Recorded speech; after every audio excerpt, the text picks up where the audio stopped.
આ રાજનગર ગામની જ વાત કરું છું, જેને આપણે વર્તમાનમાં અમદાવાદ કે કર્ણાવતી તરીકે ઓળખીએ છીએ. એનું પ્રાચીન નામ રાજનગર. એ મા દીકરી બંને જ્યારે શ્રી ગુસાઈજીની સન્મુખ આવ્યા ત્યારે શ્રી ગુસાઈજીએ આજ્ઞા કરી, માને દીકરી તો તમારી ભાગ્યશાલી છે ને, તો કે જેરાજ આપની કૃપાથી સૌભાગ્યશાલી બની. આ માએ વિનંતી કરી અને એ વિનંતી સાંભળી અને શ્રી ગુસાઈજી આજ્ઞા કરી કે ગમે તે થાય, ગમે તે કરો, પણ ભગવત સેવા કરો. જો આ પુષ્ટિ માર્ગ આપણને કેવી રીતે શ્રી ગુસાઈજીએ શીખવાડ્યો, સમજાવ્યો છે એ જાણજો. આજે એવી ફેશન થઈ ગઈ છે, એવી મેન્ટાલિટી થઈ ગઈ છે કે આટલું આપણે કરીએ, આટલી માળા કે જપાટ કરીએ, કે આટલી આપણે સામગ્રી ધરીએ, કે આટલા કર્મ કરીએ તો આપણે સેવા કરી શકીએ. શ્રી ગુસાઈજીને શું વિનંતી કરી કે જેરાજ हम काहे ते करे सेवा, हम काहे ते करे, क्यों हमारे पास तो कछु ना है.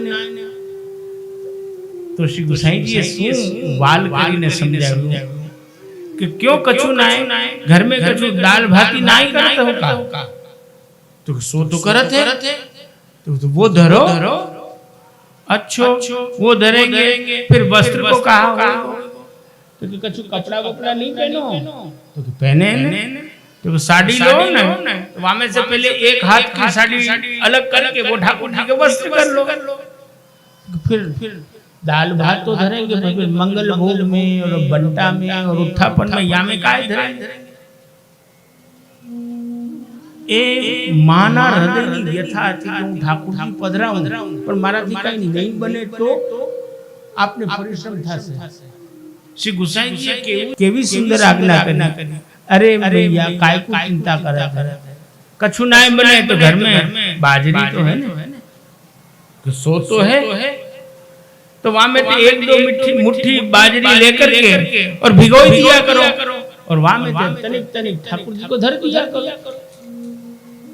आटली आज्ञा करी आपने ठाकुर जी पधराव्या. હવે વિચાર કરજો આપણે કેવા નાલાયક છીએ, આપણે કેવા, સમજી જવાનું. હસો છે એના ઉપરથી ખબર પડી ગઈ બધાને કે આપણે કેવા છીએ. આ હાસ્ય છે એની સાબિતી. આપણે કેવા જીવ છીએ એ આપણે પોતે જ જાણી લેવાનું કે એક બાજરી ધરીને ઠાકોરજીને લાડ લડાવતા એ વૈષ્ણવ હતા.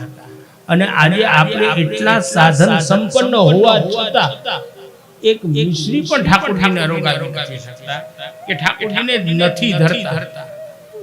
આ આજ્ઞા કરીને શ્રી ગુસાઈજી તો પાછા પધાર્યા. છઠ્ઠી વખત જ્યારે રાજનગરમાં પધાર્યા ત્યારે પધરામણીમાં પધાર્યા. ધાયલા કોઠારીના ઘરે આપનું મુકામ હતું અસારવા, અને ત્યાંથી આ પધરામણીમાં પધાર્યા. પધરામણીમાં પધાર્યા રસ્તામાં ક્યાંક ઘંટનાદનો અવાજ સાંભળે. શંખનાદ થાય એના માટે ઘંટનાદ થાય ને, એટલે ઘંટાનાદનો અવાજ આપે શ્રવણ કર્યો.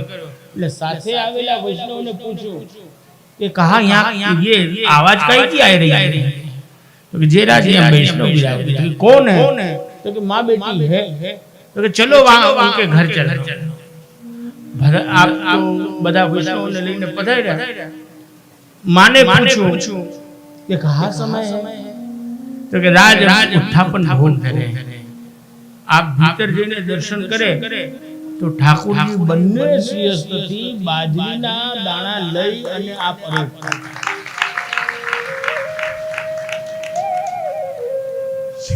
ગુસાઈજીનું હૈયું ભરાઈ. આ ભાવ વૈભવને, આ સામગ્રીને કોણ છે તે કમ્પેર કરી શકે?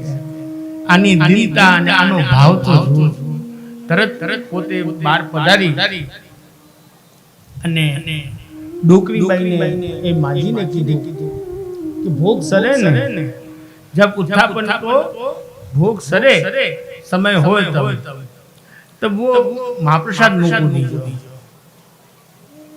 एक की आज्ञा करिए ना, आप गादी ऊपर बिराज, गादी ऊपर बिराज એટલે સાથે બધા આપે આજ્ઞા કરી તમારો इनके साथ કछु व्यवहार है।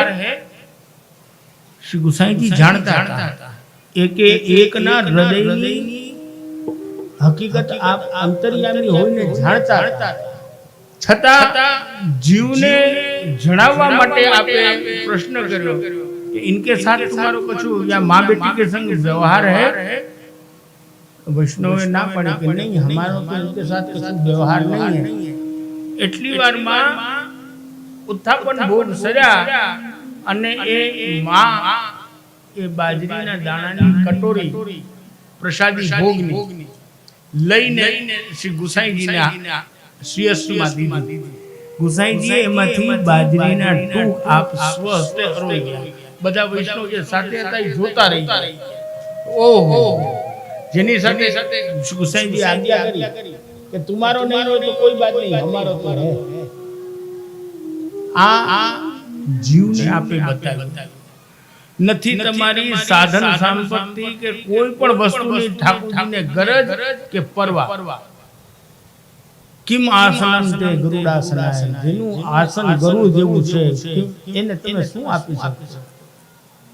કૌસ્તુભ ભૂષણાય, કિમ ભૂષણમ તે કૌસ્તુભ ભૂષણ, જેના શ્રી વક્ષસ્થળ પર કૌસ્તુભ મણિ બિરાજે જગતમાં એનાથી કોઈ વસ્તુ મૂલ્યવાન નથી।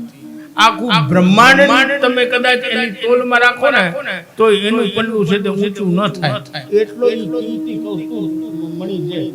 એ કૌસ્તુભ મણિ જેના વક્ષસ્થળ ઉપર બિરાજે છે એને તમે શું ઓફર કરી શકો?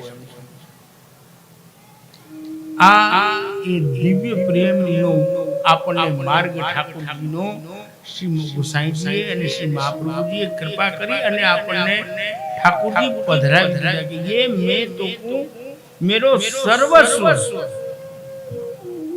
आज આપણે ક્યાંક જીવાની વાત આવે ને